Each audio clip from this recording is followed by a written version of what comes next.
his reputation precedes him. He has a reputation for being the best guy ever. And then he shows up and he surpasses that. He's a goofball of the highest order. He is pure lightness and charm, complete effervescence. He is humble. He is silly. He is open. He is an openness and a curiosity about. It's just, you know, the biggest thing for us to establish about these with our characters is a bond, and it was easy with him.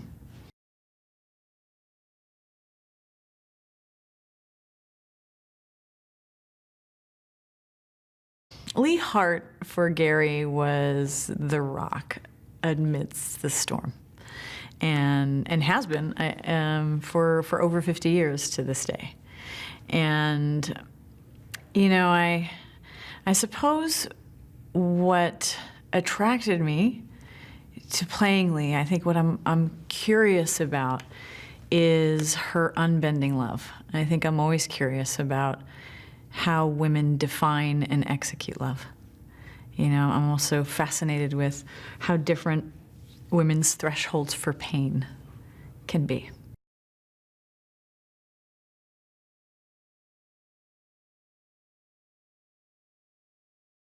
I think what he does, and this is really interesting, we're able to see when we walk into the production studio, he has already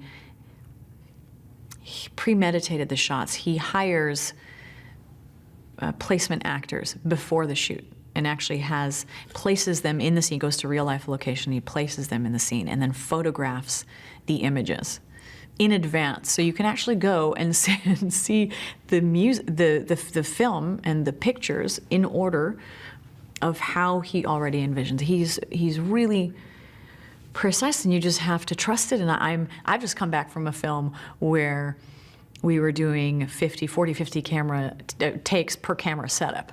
And so to come to it, he's a really swift way of working. He's so precise, in fact, in his shots and in his execution of how he wants to tell the story that we're just, you know, sometimes it's one or two takes and that's it. He's got it, let's move on. And you just you always trust him. He's got a keen eye.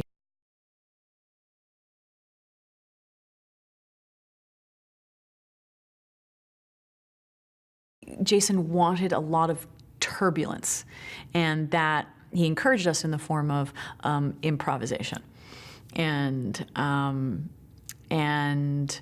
And although it might not have been on the written page, if we felt something, if we were inspired and you know, that there's always, which is really rare because always we're reprimanded, usually on most films we're reprimanded for speaking over each other or the sound department will come. I mean, this was like fire and brimstone, I'm sure, for the sound department because, you know, any given time he had like 50 mics that he had to DJ and control, but we had that freedom.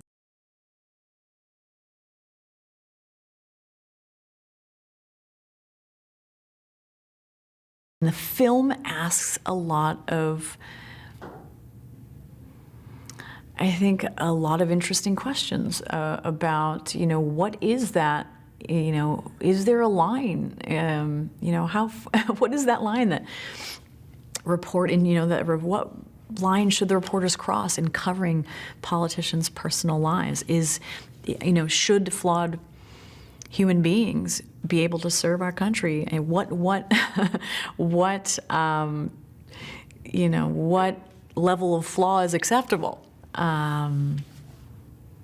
know, the film raises a lot of interesting questions.